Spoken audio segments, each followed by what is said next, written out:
Tulancingo.es, Alvarida Montiel, bienvenida a este podcast.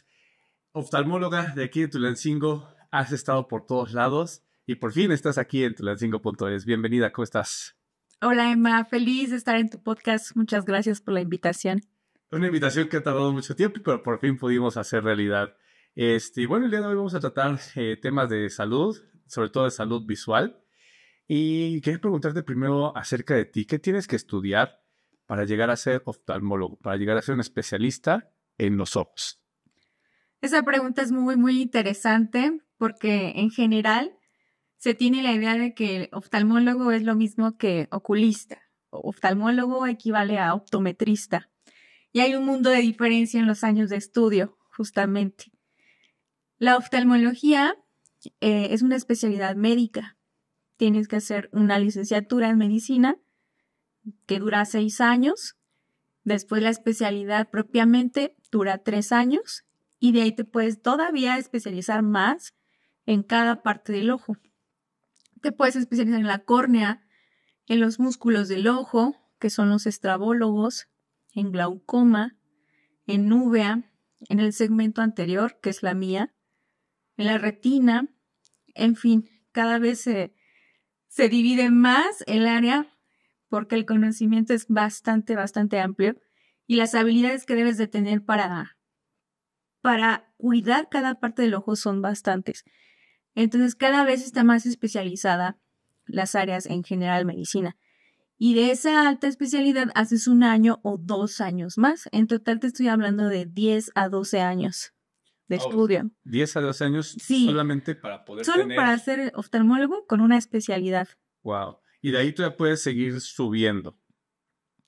Puedes hacer las más subespecialidades, las que te dé tiempo y las que quieras. Ok, perfecto.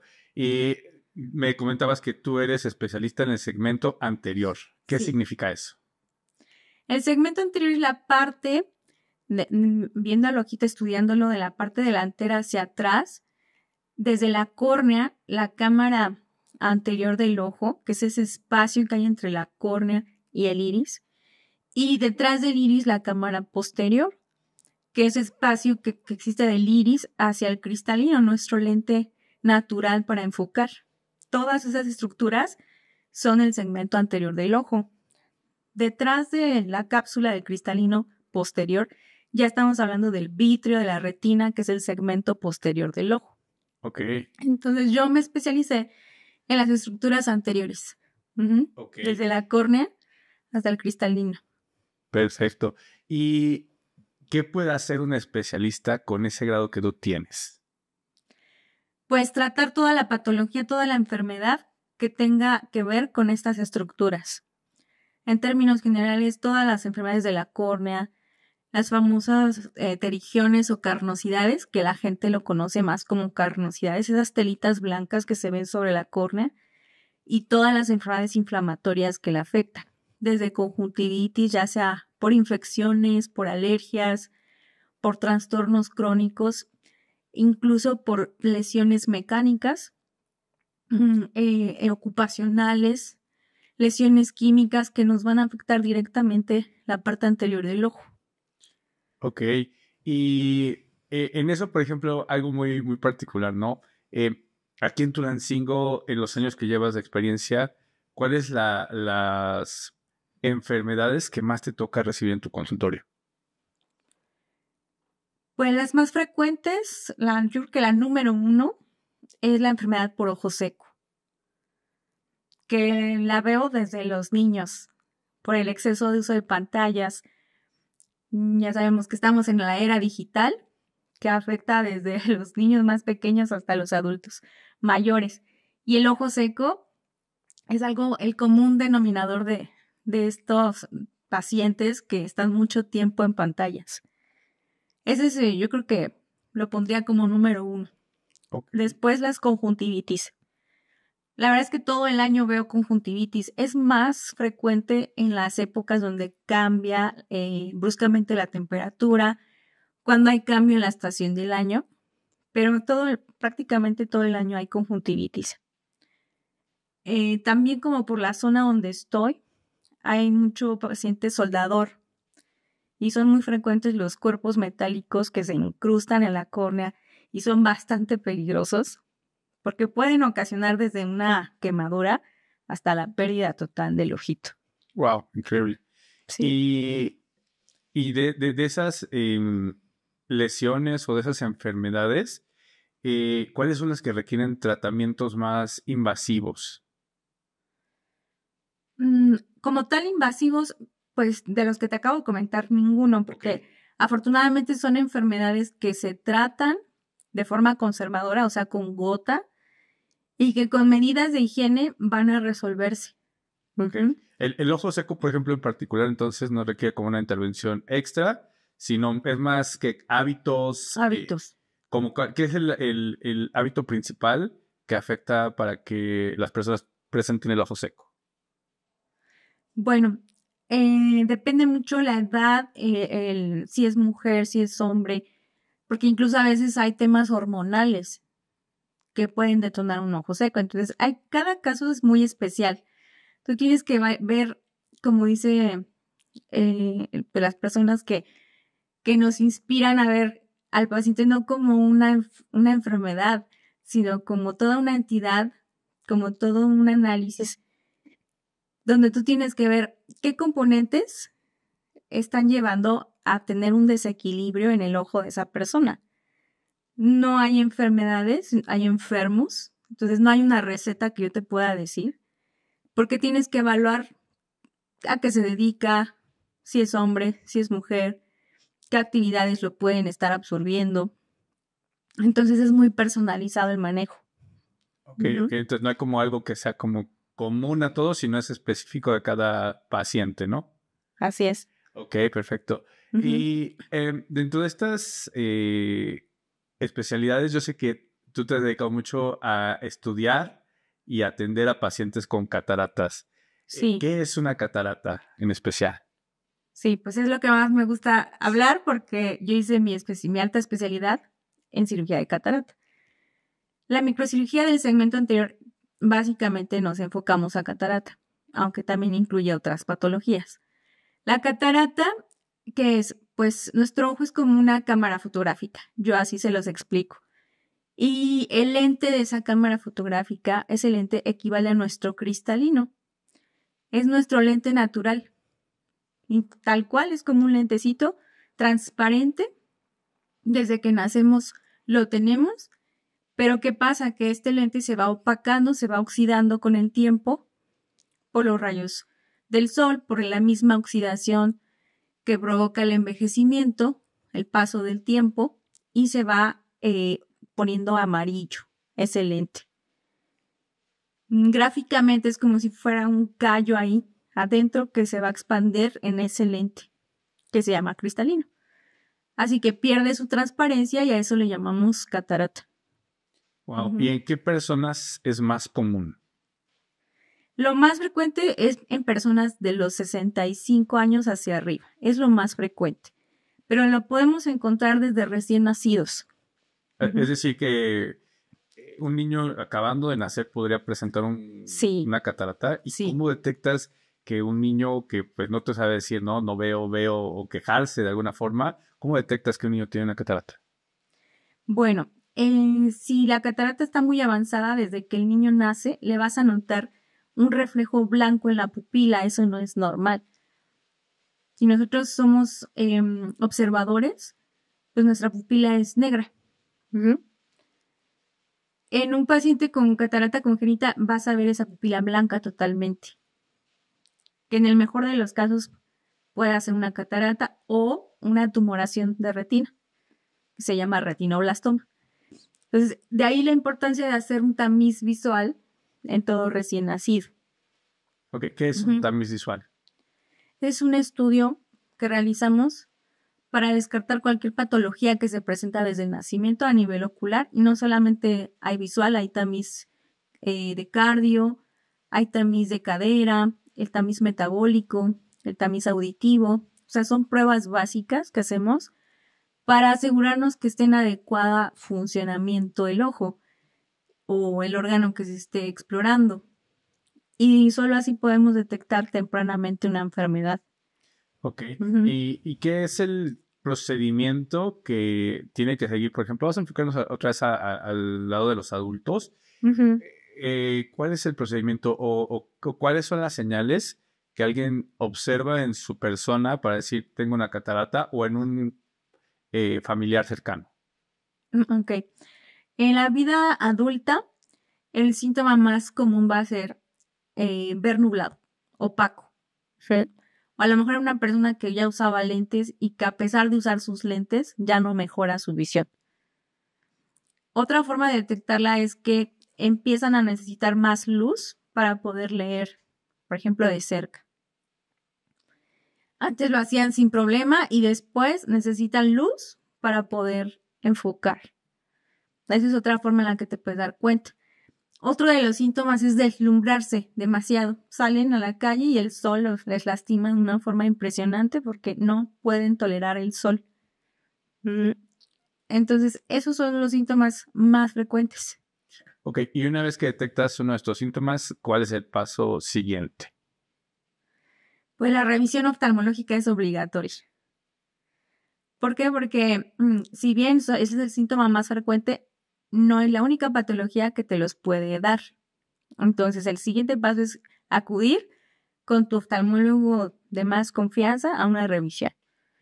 Y ahí en consultorio ya nos podemos dar cuenta a través de un examen que se llama fondo de ojo. Lo que hacemos es colocar unas gotitas que van a dilatar la pupila y poder valorar cómo está el cristalino. Si el cristalino ya perdió transparencia, pues es una catarata. Wow.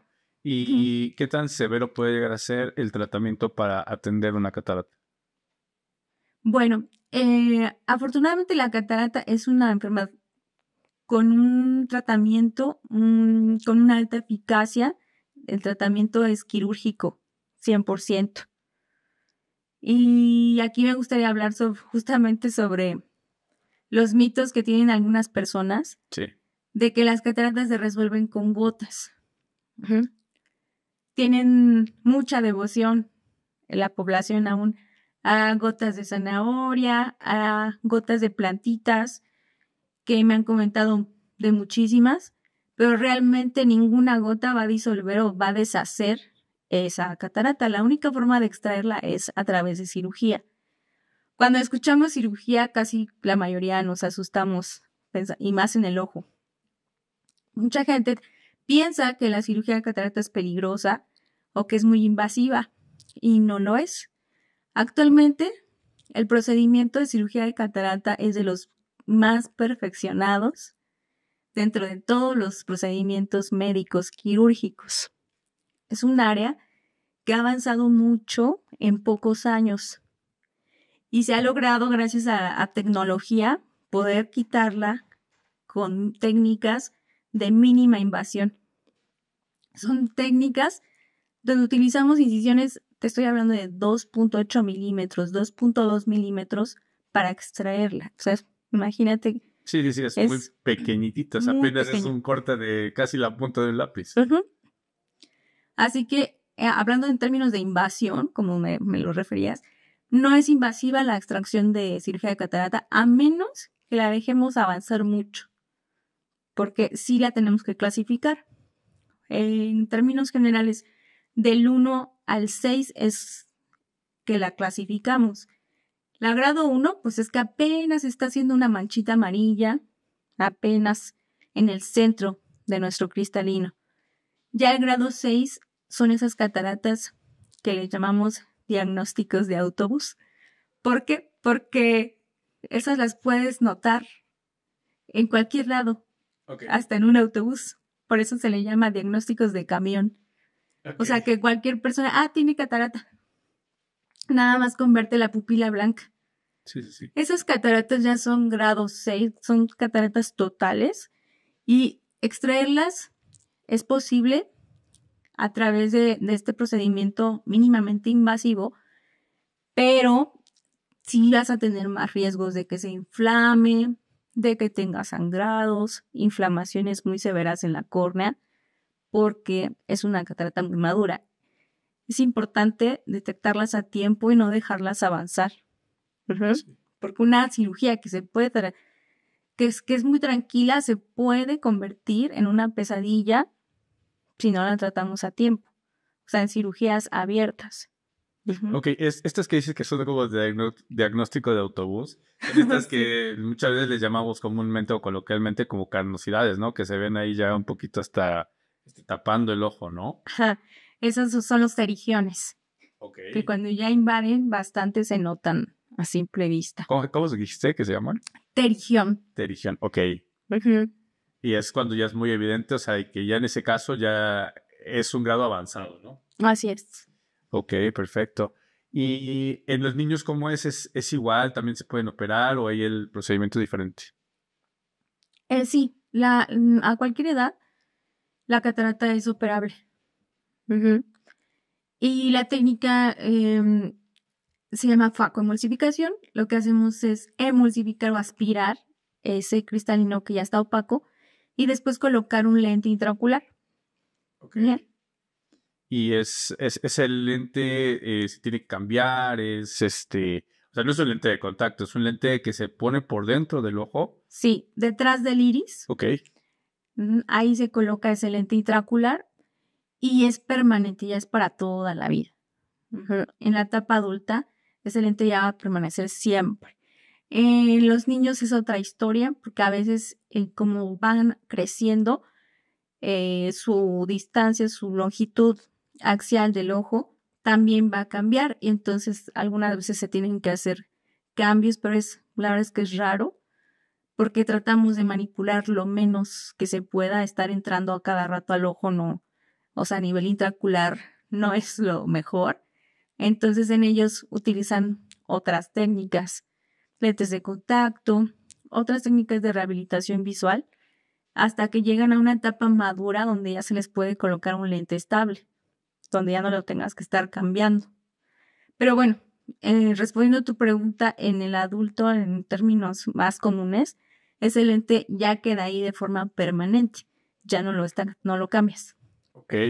Y en estos procedimientos, ¿cuáles son los cuidados que debe de tener, no? Porque como decías, no hay muchos mitos en que te tienes que poner una u otra cosa. ¿Qué es lo que hace que una cirugía después de la intervención del médico sea exitosa? Sí, los cuidados son muy importantes. Puede ser que tú tengas una cirugía de 10, pero si el paciente no se cuidó, echamos todo abajo. Lo principal es la higiene. Yo siempre les pido a mis pacientes cuando se van a operar la cara limpia, uñas cortas, y eso va a ser en los cuidados, la higiene, algo primordial. La aplicación de antibiótico también es obligatoria. Siempre le mando antibiótico a mis pacientes, antiinflamatorio, lubricación. Y también es importante las actividades que hace el paciente. No esfuerzos, no cargar objetos pesados, no hacer movimientos bruscos con la cabeza y evitar albercas, playa, lugares donde hay mucha humedad, calor, porque eso les puede inflamar sus ojos. Ok, ok. Y bueno, vamos a pasar a otra enfermedad que es muy común y que a veces da mucho miedo escuchar el puro nombre, que es el glaucoma. Claro. No, pues es muy buena la pregunta porque el glaucoma es la segunda causa de ceguera en el mundo. La primera es la catarata y la segunda es el glaucoma. Y va muy de la mano también, ahí se van peleando los lugares con retinopatía diabética. Entonces, ¿qué es el glaucoma? Es una enfermedad del nervio óptico. El nervio óptico, hágase cuenta, es una fibra que conecta nuestro ojo con el sistema de vía visual que va hasta la parte posterior del cerebro. Esa fibra óptica le llamamos nervio óptico. Cuando se desgasta, le llamamos glaucoma. Ok. Generalmente el glaucoma se asocia a que la presión del ojo sube, pero no siempre, no es una regla que la presión del ojo tenga que estar alta para hablar de glaucoma. Puede haber un glaucoma sin presión alta, aunque lo habitual es que sí la hay. Ok. ¿Y el tratamiento del glaucoma es similar al de la catarata? ¿Se puede operar o es diferente totalmente? Es muy diferente. La catarata se resuelve con una cirugía, no te vuelve a salir. Ese es otro de los grandes mitos, que la catarata vuelve a salir. Esa no vuelve a salir. Una vez que la quitas, que la retiras, no vuelve a salir. El glaucoma, en cambio, es una enfermedad muy diferente porque es una enfermedad crónica, degenerativa y no tiene cura. Solamente se controla.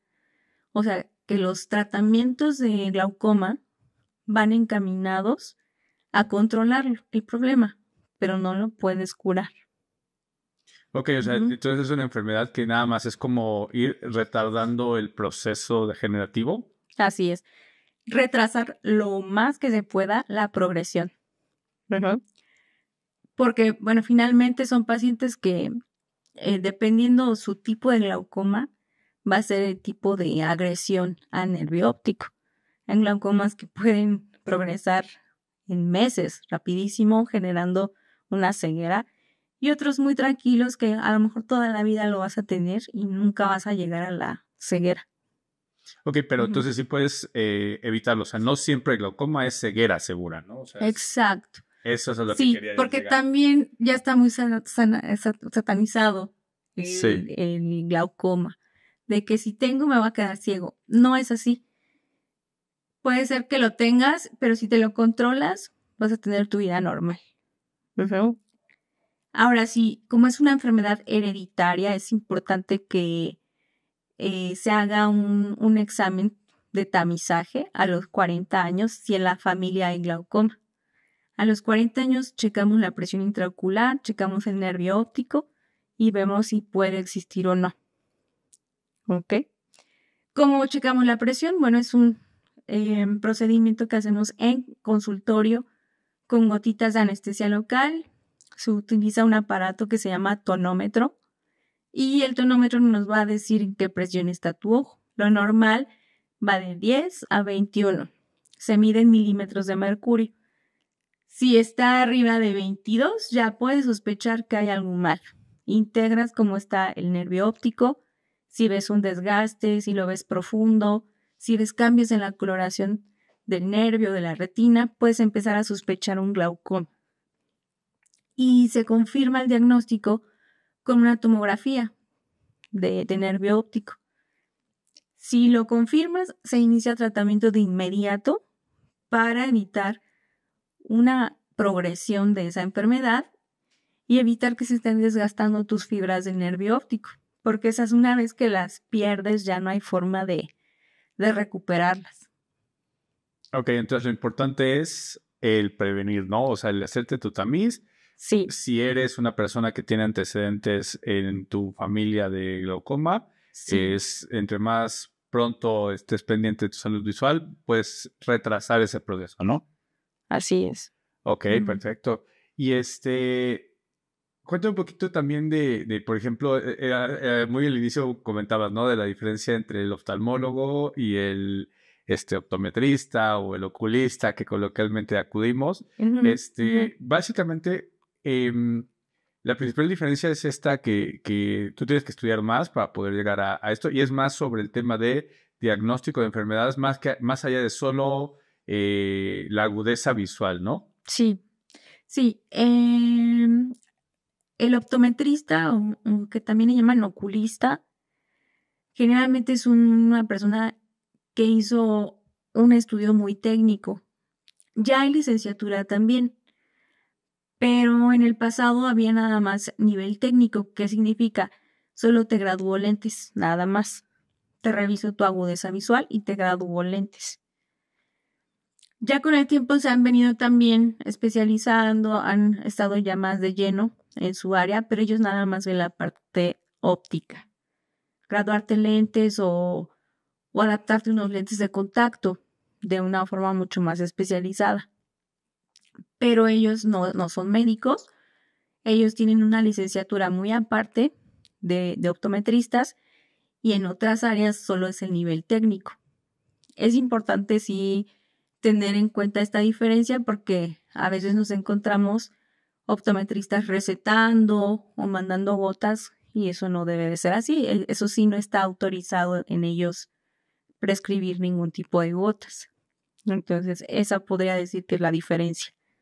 Totalmente, o sea, ahí es donde tienes que cuidar, ¿no? O sea, de que dependiendo de lo que quieras tratar, de tu agudeza visual o de tu salud visual, es el especialista que tienes que visitar. O sea, Exacto. no cualquiera. Incluso ustedes como oftalmólogos tienen una limitación o ahí ustedes sí pueden hacer todo el diagnóstico completo de agudeza visual, de salud o de salud visual.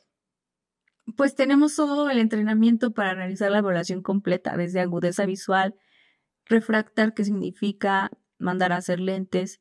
Ya a veces en cosas muy, muy especializadas, por ejemplo, adaptación de lentes de contacto, ya lo derivamos con el optometrista que se especializó en esa área. Ajá. ¿Por qué? Porque no podemos abarcar todo.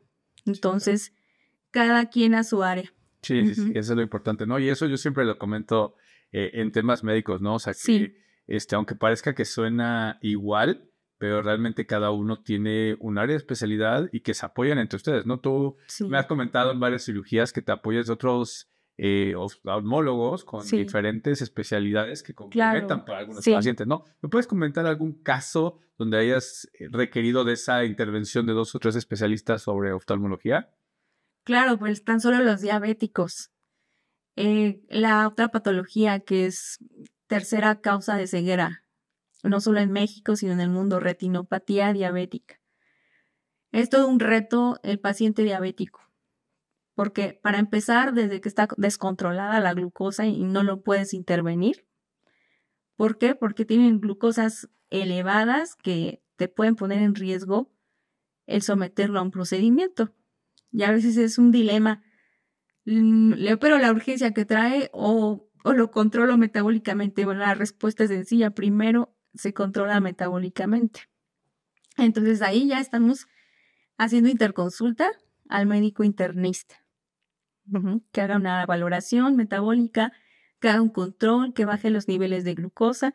Y una vez que está estable el paciente, entonces nos apoyaríamos, en este caso del retinólogo, para poder resolver todos los problemas que a veces traen desprendida la retina, traen hemorragias internas, y todo esto viene de un cambio en el grado de oxigenación de la retina del diabético. Yo a veces les pongo un ejemplo a mis pacientes. Haga de cuenta que los vasos de su retina es como una tubería picada. Entonces, quiere decir que ese sistema de drenaje que tiene su ojito se empezó a dañar y muchos vasitos empiezan a perforarse. ¿Qué pasa? Que empiezan a sangrar, empiezan a acumular líquido, empiezan a desprenderse su retina y viene una baja visual importante. Aquí nos apoyamos mucho del retinólogo. Entonces, estamos trabajando de forma en conjunta ya con varios especialistas. Wow. O sea que ahí ya no nada más es la especialidad que tú tienes, sino que es apoyarte de todos, a final de cuentas, para que tengan el tratamiento completo, ¿no? Porque no hace falta solamente un especialista, sino estabilizar primero, y que entrar después y reparar al último, ¿no? Casi, casi, ¿no? ¿Sería esa una buena analogía, tal vez? Sí, sí es muy buena. Porque de no hacerlo así, entras en un ciclo vicioso, porque aparentemente entras, resuelves el problema, lo reparas en la retina, pero al no estar controlada la glucosa, vuelve a sangrar o se vuelve a desprender la retina y sería un cuento de no acabar. Entonces, sí tenemos que ser muy honestos con el paciente y decirle que el control metabólico es importantísimo para poder, 1, intervenirlo y 2, tener un buen resultado. Wow, está impresionante. Y de todos estos pacientes o de estos años que llevas atendiendo a pacientes, ¿hay alguno que te acuerdes en que sí fue totalmente un cambio de vida el haberse hecho la cirugía? Sí, tengo presente ahorita una paciente que antes de consultarme era una paciente de 70 años, ya estaba en su casa abandonada prácticamente. ¿Por qué? Pues porque, bueno, tenía familia, pero cada quien en sus actividades. Esta paciente, al ya no poder ver, ella tenía cataratas totales en el grado máximo y es diabética. Entonces, no podía valerse por sí misma y nadie podía estarla asistiendo todo el tiempo. Entonces, Pues, ¿qué pasaba? Que estaba en su recámara todo el día y entró en una depresión.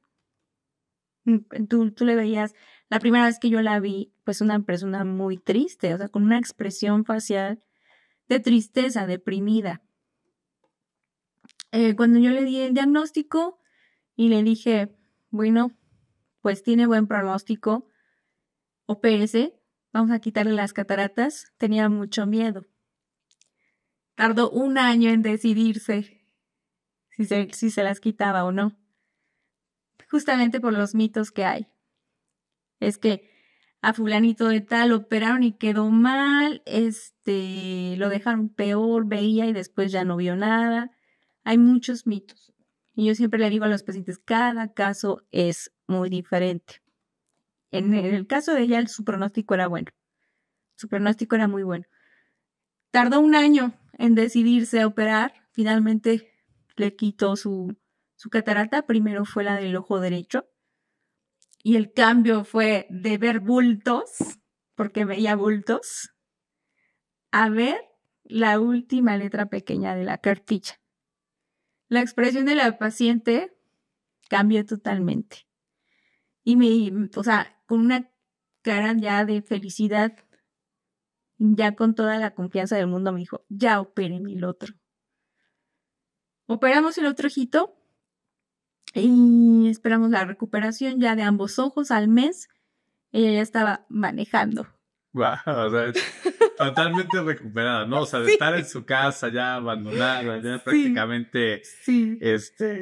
pues deprimida, Sí. a retomar su vida prácticamente, ¿no? Sí, sí, sí. O sea, Sí. ¿y cómo se tardó tanto, no? O sea, a partir Sí. de que te visitó todavía para tomar la decisión, Sí. o sea, fue 1 año que básicamente retrasó el proceso, pero que Sí. yo creo que ha de haber deseado decidirse antes, ¿no? Ella tenía mucho miedo.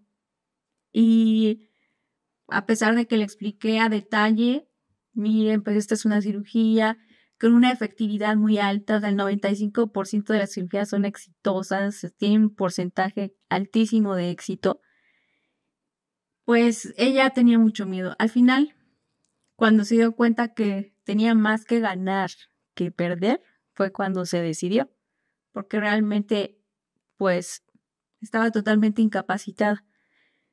Y al tomar la decisión lo hace y su vida cambia drásticamente. Actualmente da catecismo, da clases, trabaja. Es una mujer muy activa a pesar de sus 70 años. Es muy, muy activa. Mucha gente me ha ido a ver al consultorio sorprendidos de su historia. Porque Sí. me dicen, es que nosotros la vimos arrumbada en la esquina de su cama. Y ahora está haciendo 1000 cosas. Y ahora incluso su postura camina derechita. Wow, fue un cambio radical. Wow, qué interesante, ¿no? Hay como Sí. una cirugía te puede hacer vivir mejor, básicamente, ¿no? Qué bonito. Sí. ¿Esa paciente es de aquí, Tulancingo, o de dónde es? Sí, es de aquí. Wow, qué bonito, qué bonito. Y ya regresando a otra cosa, a otro tema, la cirugía LASIK. ¿Qué es la cirugía LASIK? ¿Tu especialidad la ve o es de otra especialidad?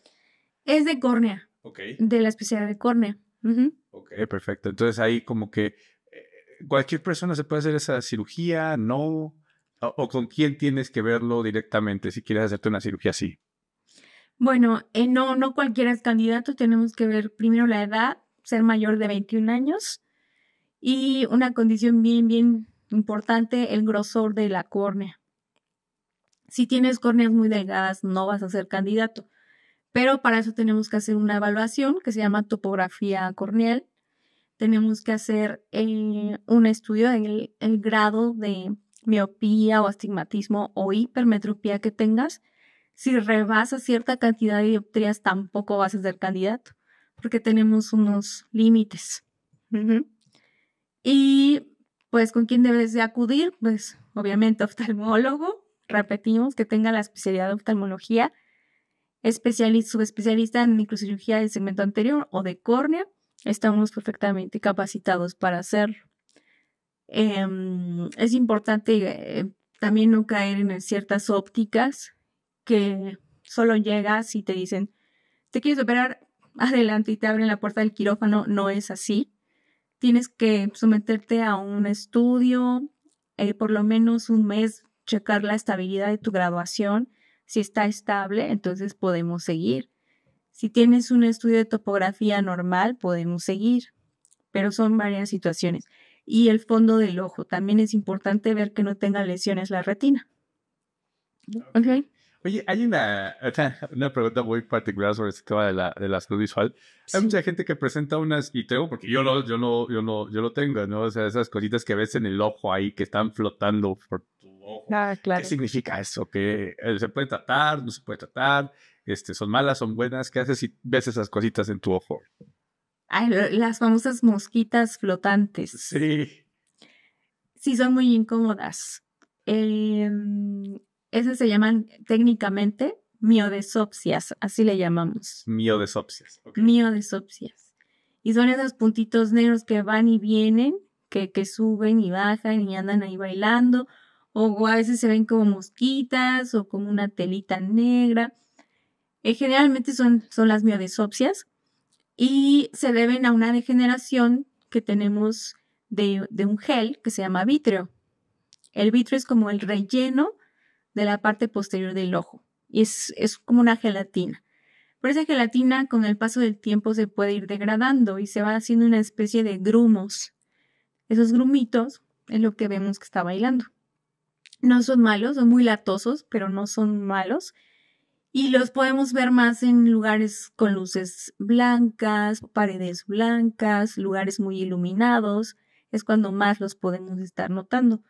No son peligrosos, pero sí hay que hacer un examen de retina siempre que lo esté presentando el paciente. Porque la mosquita no me alarma, sino que tuviera alguna lesión, un desgarro en la retina. Y eso se manifiesta diferente. Eso se ve como un reflejo, como un flashazo muy intenso de luz blanca o un relámpago. Eso sí puede ser un dato de alarma de un desgarro retiniano. Y hay que tratarlo generalmente con láser o si es muy, muy grande el desgarro, pues con cirugía. La miodesopsia no. La miodesopsia es algo que solo se vigila. No es peligrosa, es muy latoso porque es incómodo, pero no es peligroso y solamente se le da vigilancia. No se opera y no hay gotas para quitarlas, porque también hay mucho falso marketing de que esto te lo va a quitar, tómate estas pastillas, estas gotas. No se quita. Van y vienen porque son dinámicas, van a estar cambiando de posición, pero no se van a quitar. O sea, si las ves, ahí van a estar y te van a acompañar, ¿no? Es mejor que te hagas amigo de ellas. Sí, son tus amigos que te acompañan a todos lados, ¿no? Está interesantísimo. Oye, Sí. y bueno, voy a regresar un poquito al tema de tu formación, porque yo he visto que sales mucho. ¿Por qué todos los médicos deberían de tener ese hábito, mejor dicho, de estarse actualizando? ¿Tú cómo ves la oftalmología de cuando egresaste al día de hoy? Wow, pues sí es un cambio radical. O sea, ahorita que me haces la pregunta, lo que pasa es que recién sales, pues solamente sales con las herramientas que te dieron en tu hospital formador. Pero efectivamente cuando tú buscas otros horizontes y buscas cursos y actualizarte, y es por eso que siempre estoy en esa búsqueda de ver qué más hay que incluso no hay aquí en México. Hay algunas cosas que las puedo aplicar aquí, otras no, pero sí es importante saber qué más hay. Entonces, esa parte es fundamental porque es ofrecerle lo más actual al paciente, ofrecerle nuevas técnicas, ofrecerle nuevos tratamientos y creo que eso es lo que te puede diferenciar en tu forma de tratar y en tus resultados con tu paciente. Sí, en poderle dar salud, ¿no? A la gente Sí. En su calidad de vida y creo que también en el diagnóstico, ¿no? Porque a veces eso es lo más difícil. ¿O tú qué piensas? ¿Por qué a veces es tan difícil dar un diagnóstico, no? Porque me ha tocado que a veces, incluso yo acudí en algún momento con un oftalmólogo porque por otro padecimiento me estaba faltando agudeza visual, siento que toda la vida había visto bastante bien y tardaron mucho en dar un diagnóstico correcto, ¿no? ¿Por qué se dificulta tanto diagnosticar cualquier padecimiento en general? Yo creo que aquí el diagnóstico generalmente lo tienes desde que haces un buen interrogatorio. Ok. Porque, o sea, no se vale cuando empiezas a pedir 1000 estudios para ver qué tiene. No es así. Tiene que ser más dirigido. La exploración, el interrogatorio primero y la exploración te van a dar en el 90% de los casos el diagnóstico. Y respondiendo a tu pregunta, creo que la falta de buenos diagnósticos es por la falta de atención a que no interrogas adecuadamente o no exploraste bien al paciente. O no te diste el tiempo de hacerlo adecuadamente. Ya, sí, es que, o sea, y lo he visto como que de repente es un común denominador, ¿no? Que hay gente que pasa por mucho tiempo hasta que llega a veces hasta de doctores, ¿no? O sea, vas Sí, cambiando de uno a otro hasta que llegas a un sí, diagnóstico que realmente, porque del diagnóstico parte también el buen tratamiento. sí, sí, pero todo parte desde el interrogatorio. Ya, O sea, saber investigar, saber qué preguntar. sí, A veces te puedo decir que solo con el interrogatorio puedes tener el diagnóstico. Solo interrogando. sí. ¿Qué tiene? ¿Desde cuándo? ¿Por qué? O sea, eres un investigador en tu consultorio. Y desde ese momento, ya entonces vas armando tu rompecabezas. Después un pequeño detalle técnico. Preguntaba sobre tu formación en un hospital militar. Cuéntame un poquito de esa experiencia. ¿Es muy diferente estar en un hospital militar? Sí, sí, es muy diferente. O sea, tienen normas distintas y pues la forma de conducirte. Efectivamente, eso fue en el 2020.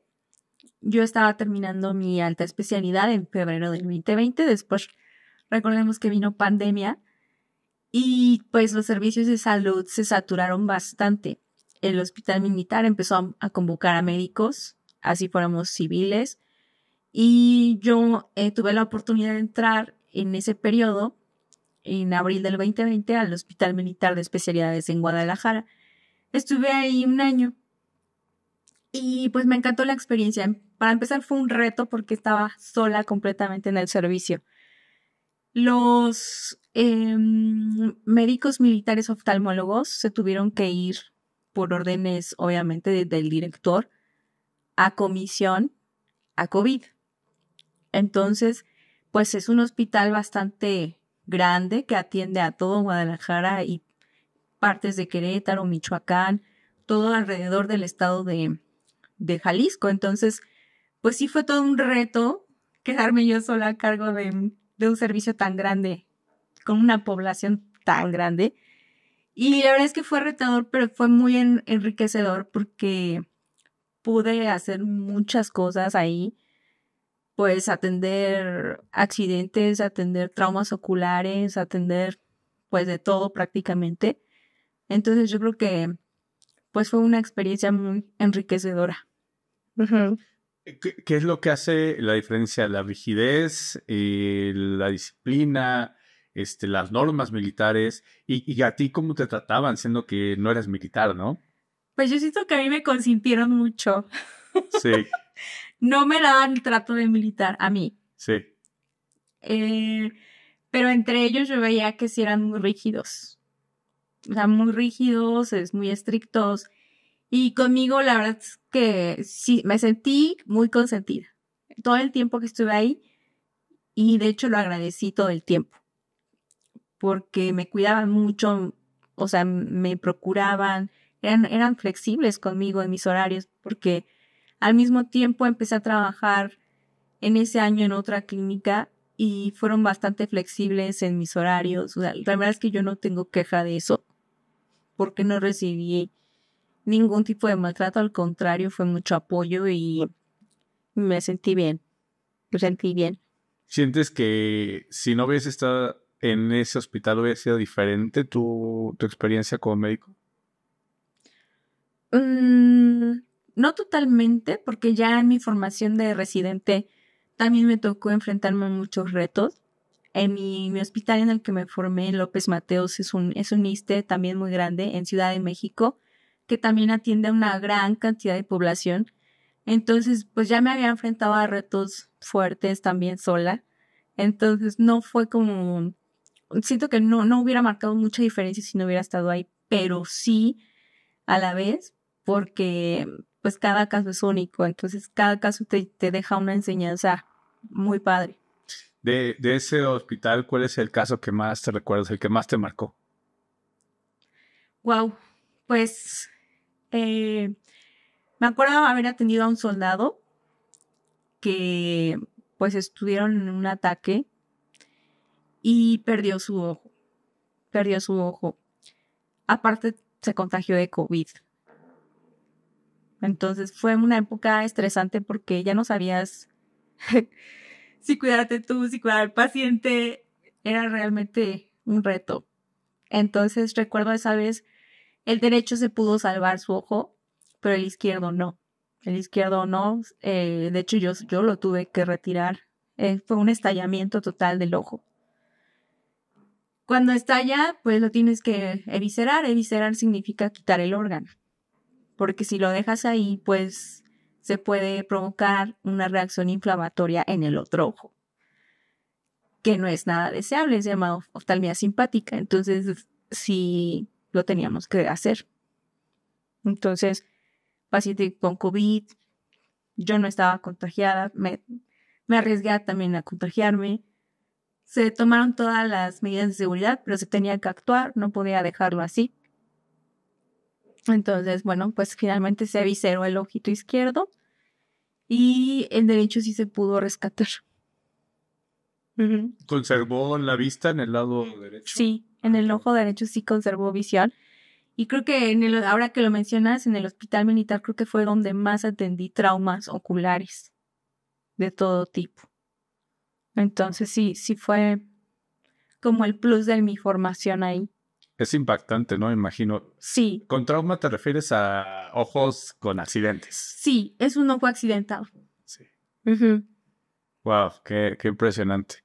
¿Y por qué decides, después de toda esta formación que ha sido tanto a otros estados, otros países, te he visto en España, en Francia, tomando todos estos congresos y actualizaciones, ¿por qué decides regresar a Tulancingo? ¿Por qué decides ser oftalmóloga aquí en Tulancingo? Sí, también eso es muy, muy padre, muy interesante, porque Tulancingo, bueno, es el lugar donde nací, es el lugar que me vio crecer, es el lugar donde está mi familia, donde hay vínculos emocionales fuertes, y también porque yo he visto la carencia del servicio aquí.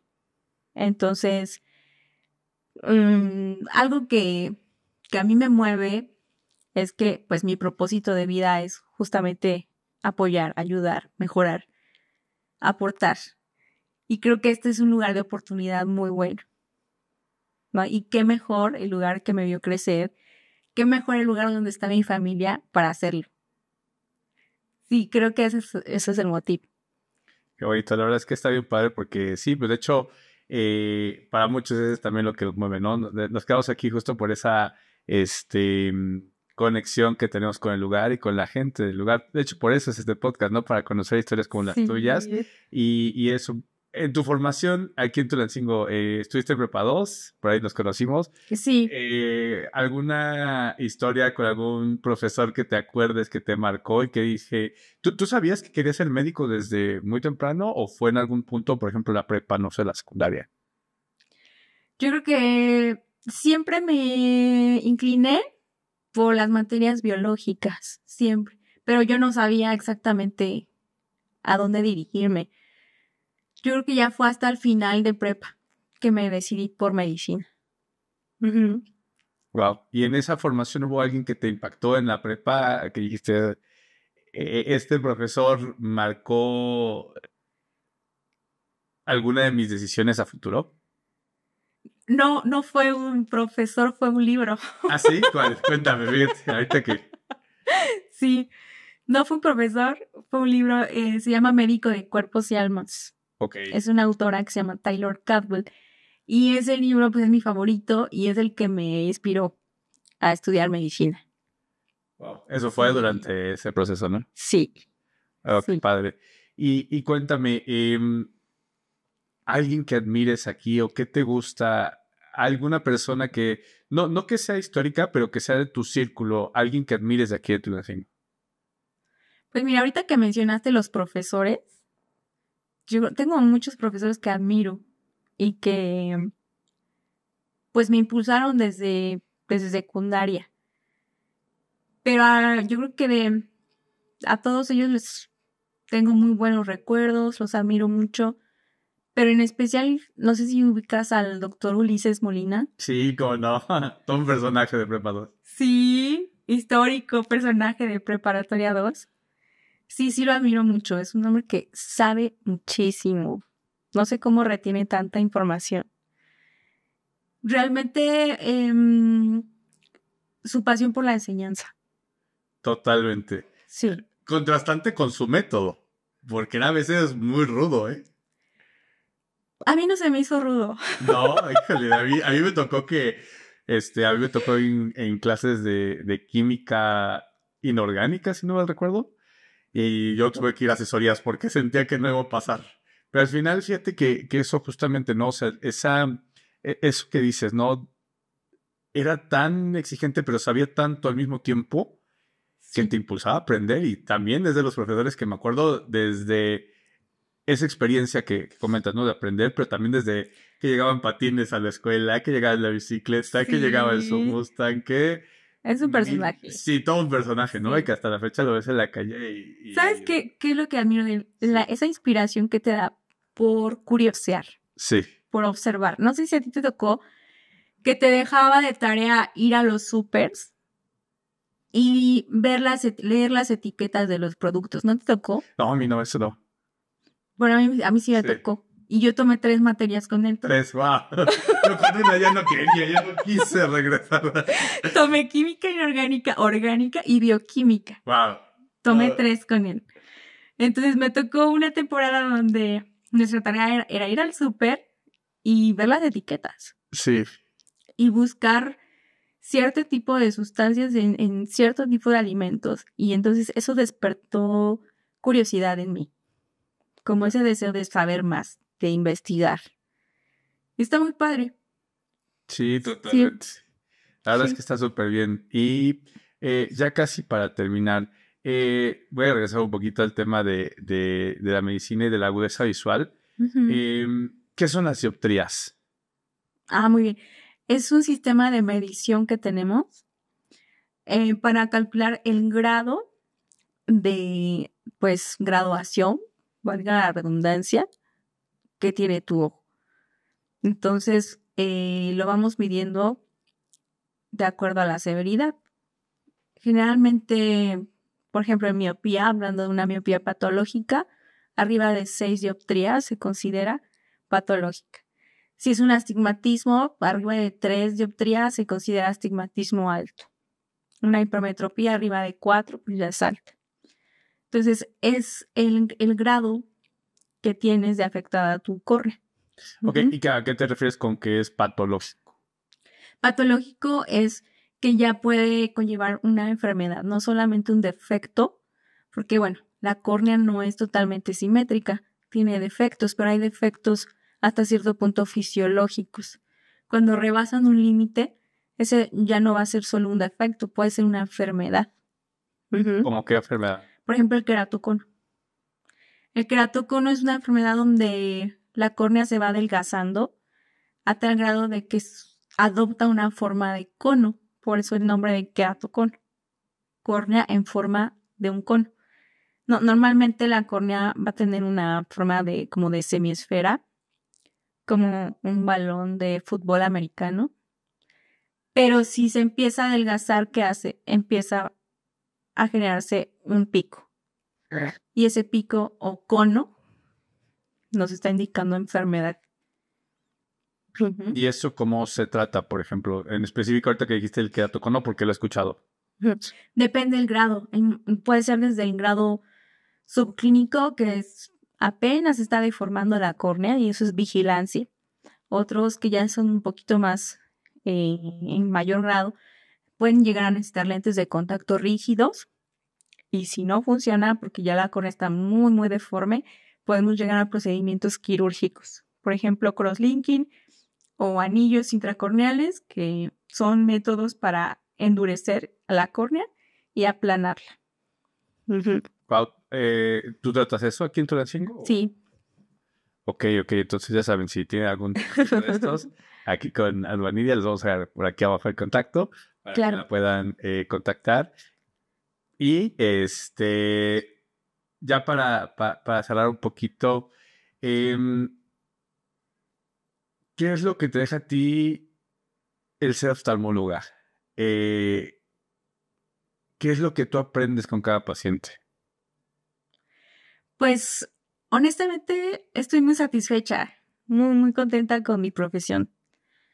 Me deja mucha satisfacción porque la mayoría de los casos son casos de éxito, son historias de éxito. Pacientes con grandes limitaciones en su vida que después pueden retomar incluso su autoestima, sus actividades, su estado de ánimo cambia. Entonces eso claro que sí tiene un impacto en ti porque pues estás contribuyendo. Eres parte del engrane que está contribuyendo a que esa persona cambie su vida. Y también está la parte oscura, porque toda historia tiene una parte oscura, donde a veces es frustrante que el paciente no siga su tratamiento, que ya se lo cambiaste 1, 2, 3 veces y no está funcionando, porque influyen muchos factores. Pero en general, si yo lo pongo en una balanza, son mucho más las satisfacciones que me da mi profesión. Y pues creo que pues hay mucho que explotarle todavía. Muy bien. Ahorita que dijiste eso del cuidado, ¿cuál es el principal cuidado que tenemos que tener para tener salud visual? ¿O cuáles son? Porque seguramente no es una cosa, ¿no? Sino es un conjunto de hábitos y procesos, me imagino, ¿no? Pues hablando del estilo de vida, yo diría dormir bien. Dormir bien, no estar en exceso en pantallas. 4 recomendaría no más de 3 horas al día, y eso espaciadas. No fumar. Sí, el tabaquismo es algo que afecta mucho en general a todo el organismo, pero en el ojo hay una gran cantidad de enfermedades que te detona el tabaquismo. La propia catarata se puede ver acelerada por el tabaquismo.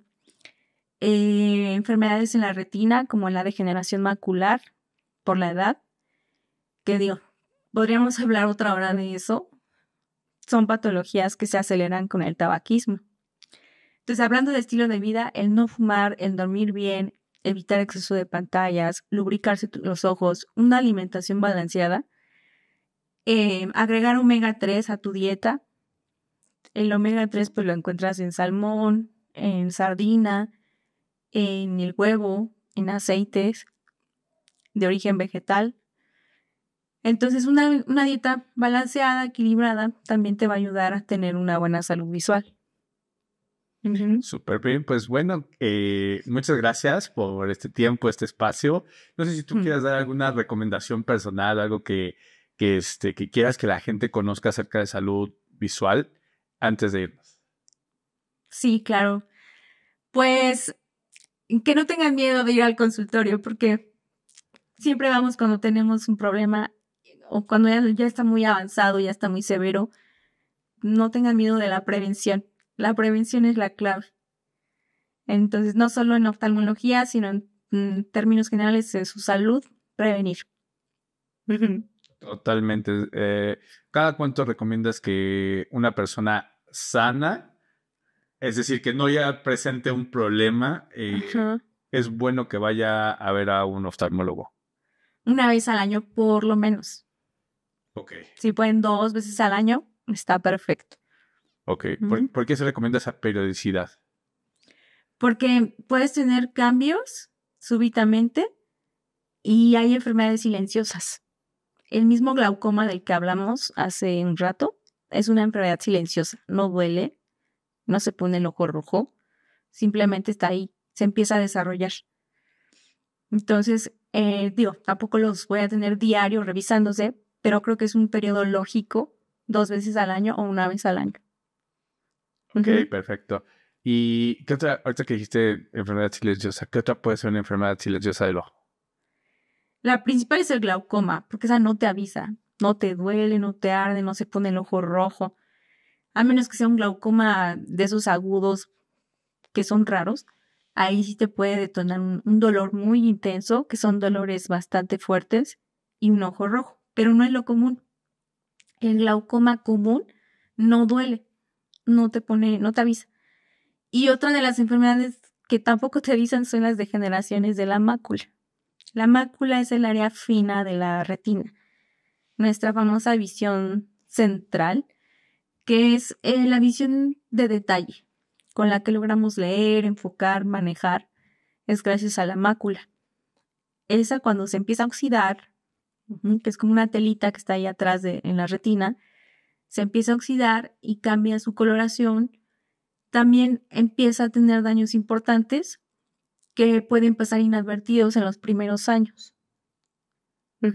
Y esto se da en gente fumadora, en gente diabética, o a veces no respeta edad ni género, puede presentarse en cualquier momento. Wow. Todo un tema este asunto de la oftalmología. Sí. Pues muchas gracias por el tiempo, por el espacio. Esperemos que pronto regreses y platiquemos otro largo rato. Sí. Y pues bueno, esto es Tulancingo.es. Suscríbanse por favor para que este canal crezca y denle like al video y compártanlo a todos sus amigos que quieran tener salud visual. Recuerden que Albanida está aquí en Tulancingo, así que el día que gusten, reciban su consultorio, por ahí les dejo la información y nos vemos en el siguiente. Hasta la próxima. Gracias. Gracias a ti.